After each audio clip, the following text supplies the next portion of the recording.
Welcome to Penrose Learning, where we make understanding easy. You start by verifying the image source and immediate goals. Know the file format, pixel dimensions, and DPI so you can decide scaling versus sharpening. Open the file in your chosen editor and make a duplicate layer or save a backup. This preserves the original while you work.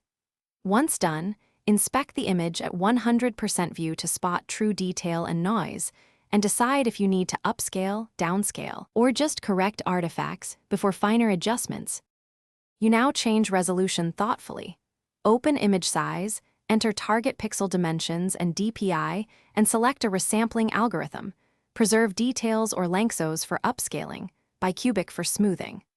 Upscale in small steps if needed, then apply selective sharpening to enhance edges without boosting noise. When detail looks muddy, use noise reduction on a duplicate layer and mask it back in where needed. Because reducing noise too much obliterates detail, you finish by saving the corrected image with the right file type and compression.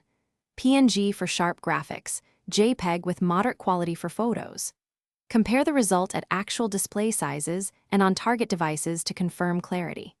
If you still see artifacts or halos, revert to your backup, try an alternate resampling method, or run a dedicated AI upscale/denoise tool.